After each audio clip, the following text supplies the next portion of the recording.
In the last episode, we focused on movement within the valley. Intersections were built. Traffic was guided more clearly. Rail and road became the foundation of Twin Pine Valley. But the valley is still limited by its reach.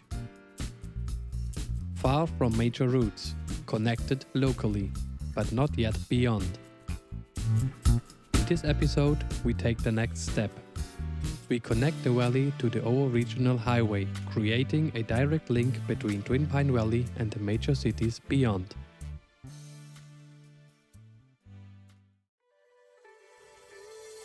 Hello and welcome back to Twin Pine Valley.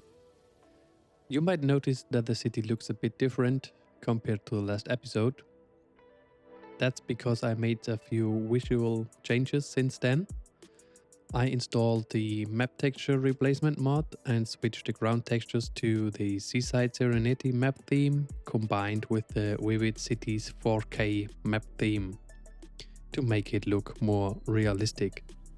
I also adjusted the latitude and longitude so the lighting better matches a northeastern European setting. And finally, I tweaked the water visuals using the water visual tweaks mod. I wanted the water to feel more like a real river, a bit darker, a bit browner, and less like bright tropical blue. Before we dive in, there was a suggestion from Freakazoid. They pointed out that this pillar on the bridge in the mining area doesn't really fit. And yeah, I agree. So I went ahead and adjusted it. It fits the area a lot better now and feels much more consistent with the rest of the build. Alright, let's dive in. Twin Pine Valley has a pretty big problem. It's not just remote and sitting deep inside the valley, the terrain itself makes regional traffic really difficult. Right now, cars and trains only have one real option. They move along the valley basically from northeast to south, and they have to pass straight through the city. And that's not ideal. What makes this even more interesting is that we have already a major highway nearby. It runs from northwest to southeast, crossing right over the valley. The problem is, there is no connection. So instead, we'll need to connect the valley a bit further out. The terrain there is still challenging, but it's workable. That means building a new highway interchange inside the city, crossing over part of the urban area, and then climbing up the valley slope through the forest until we finally reach the highway. That's the plan.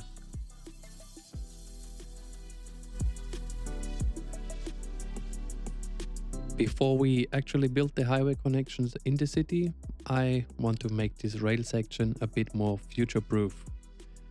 Right now, all trains leaving the stations have to cross the same line that runs around the city. That might work for now, but with higher traffic later on, it's going to cause problems. Trains start blocking each other and everything slows down. So the idea here is to separate those movements. I want to build a great separated crossing so trains can pass without interfering with each other. So let's get started.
This works a lot better now.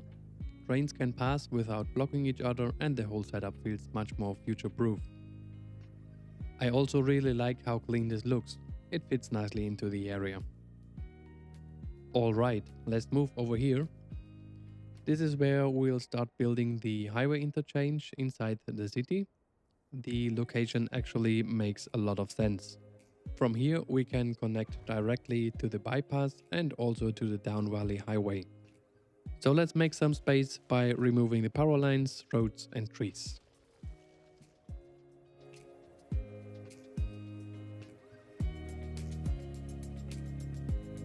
To prepare the area, we'll need to move some dirt around and create a flat surface to work with.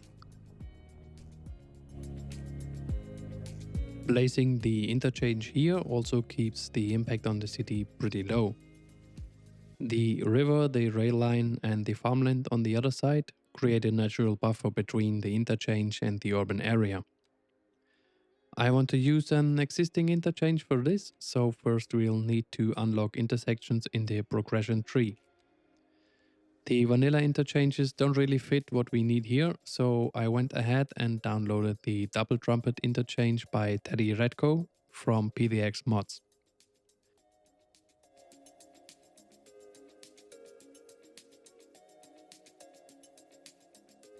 Let's place it right here. From here we can move on with building and adjusting everything around it.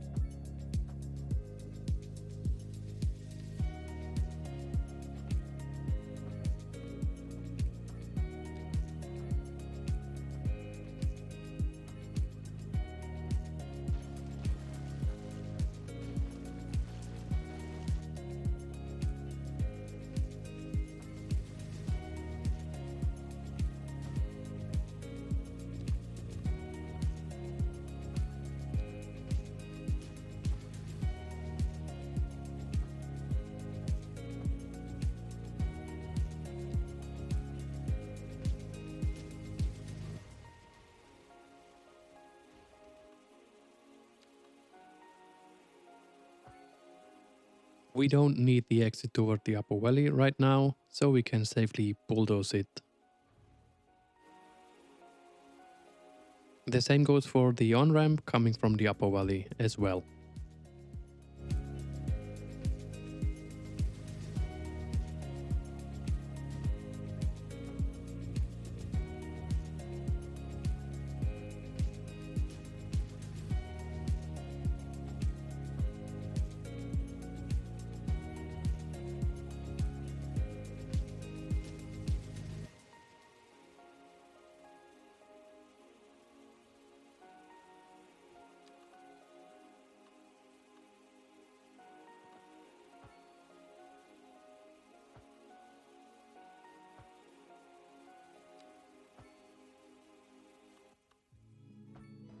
So for the connection across the city and up toward the hill, the first thing I'm going to do is remove this farm.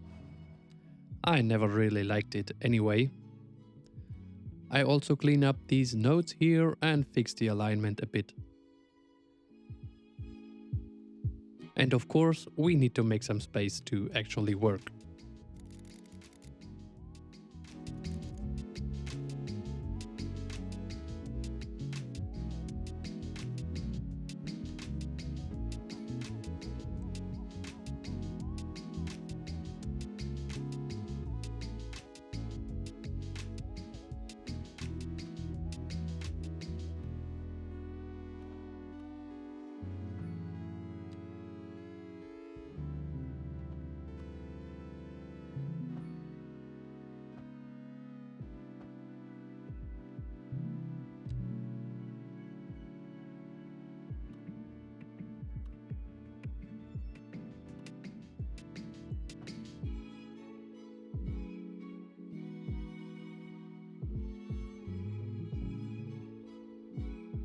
Of course, with this bridge crossing over existing buildings, the pillars are a bit out of place.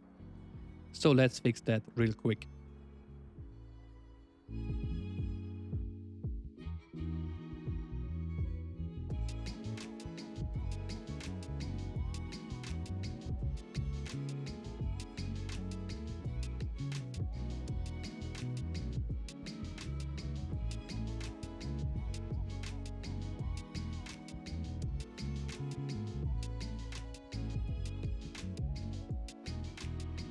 Getting up the hill is definitely challenging terrain, and I also want to include an interchange here so traffic can get on and off the highway before entering the city.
Wow, this tunnel entrance actually turned out really well.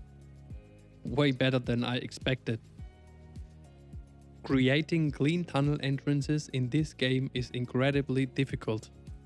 So yeah, this one's a win. Okay, the first section is in place, climbing up its way up the valley sides. So let's move on to the next part. The terrain is still pretty challenging here, especially as we head up toward the forests, but it's manageable. And I think we'll need another tunnel so we don't have to climb the entire hillside.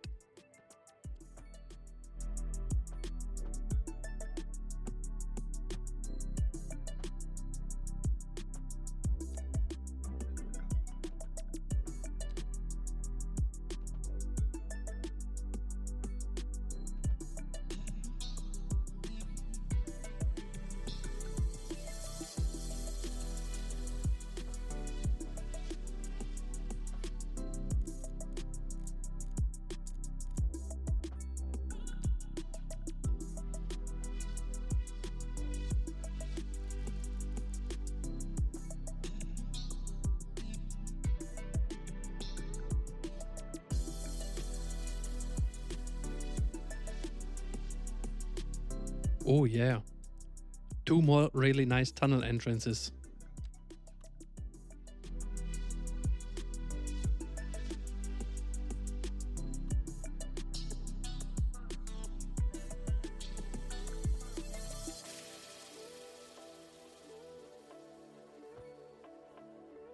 For the last section of the new highway, we are facing some challenging terrain again. We need to head back down the hillside to reach the existing highway. Right here, the terrain drops very steeply, so instead of going straight down, we'll have to carefully run the road along the slope. That brings us closer to this small lake here. And that might actually help us.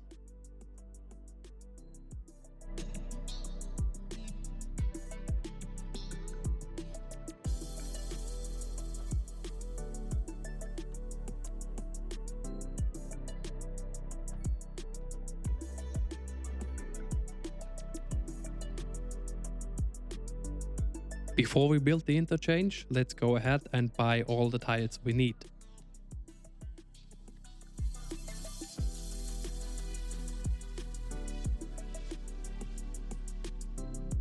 It's definitely not cheap, but we'll take the hit. Highway projects always cost a bit.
For the highway exit close to the city, I actually changed my mind. I don't think a large roundabout really fits here, especially with this kind of terrain. Instead, I want to go with something a bit more complex. I'll flatten the area first so we have a clean base to work with, and then bring the terrain back in afterwards.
Connecting the highway ramps to the city brings us back to some really challenging terrain again, but we'll make this work as well.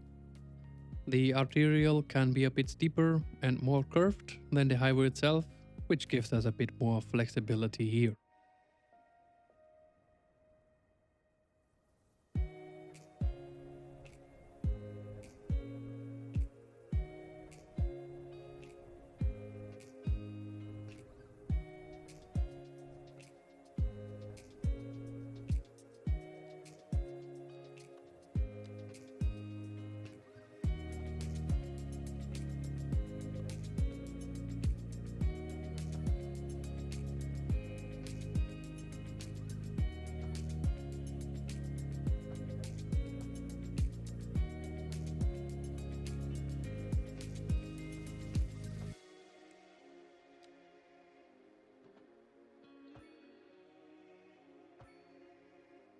Down here in the city, where we connect back into the main road following the valley, we'll need to upgrade this 2-lane road.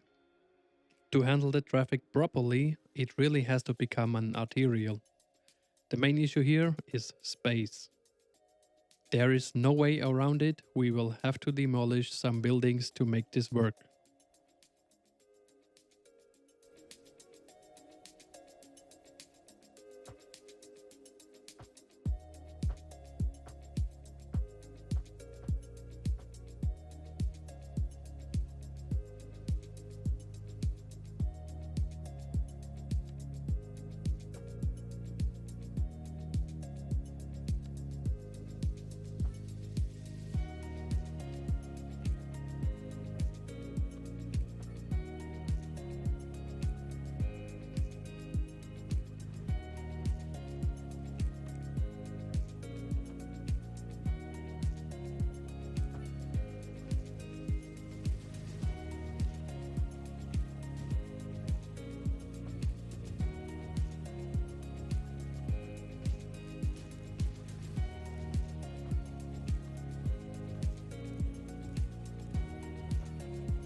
Okay, the arterial is in place, and since we are already here in the city and we've torn down quite a bit anyway, let's do a quick detailing in this area.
The hospital already looks a lot better than before, actually.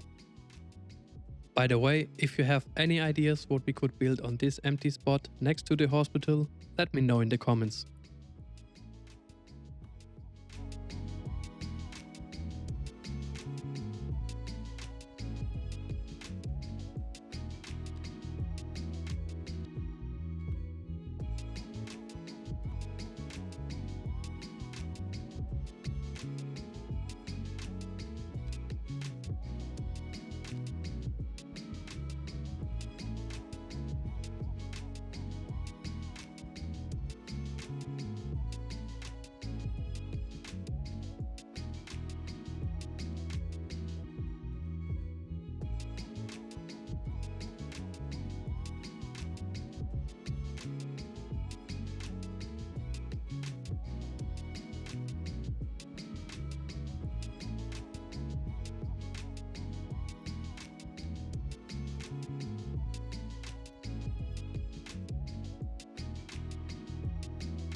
Alright, that's it for detailing in this area. I went through everything under the highway as well, just to integrate it better into the surroundings. And yes, there are a few houses with direct access to the arterial. That's not ideal, but space is really tight here.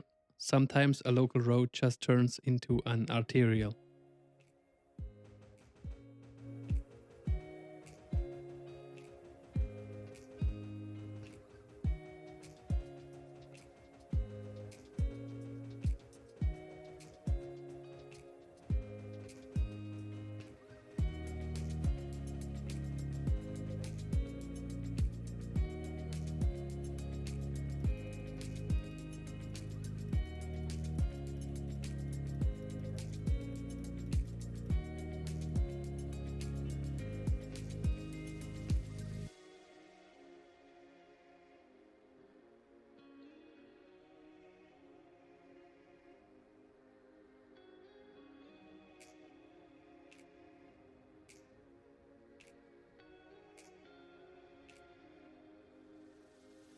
Here at the larger interchange on the main highway, we are not going to add too much detailing.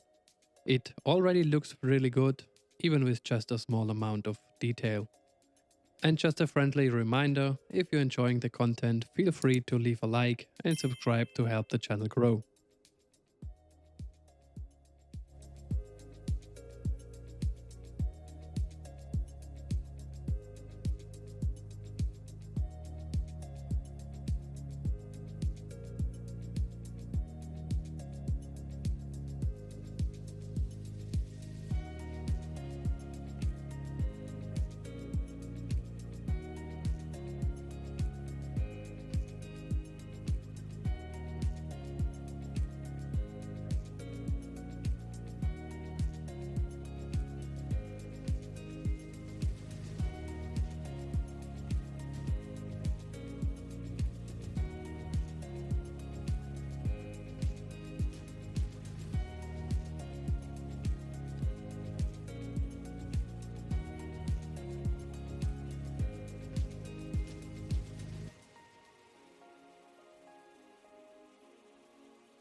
With the new exit in place, Twin Pine Valley gains its first direct access to the highway. The valley is no longer dependent on a single route. Regional traffic now has options. Movement becomes faster and more reliable. Building this connection was essential, but it came at a cost. Large infrastructure projects always do. With these connections in place, Twin Pine Valley gains access to opportunities it didn't have before. Road and rail now work side by side, each supporting the other. The investment was significant, and with projects of this scale, the question is no longer just how things move, but how they are sustained. In the next episode, we'll have to take a closer look at what this new connectivity means for the valley, and how it begins to shape its future. Thank you for watching Twin Pine Valley. If you enjoyed the episode, feel free to leave a like and share your thoughts in the comments. You can continue the journey with the videos on screen. Your support really helps the series grow.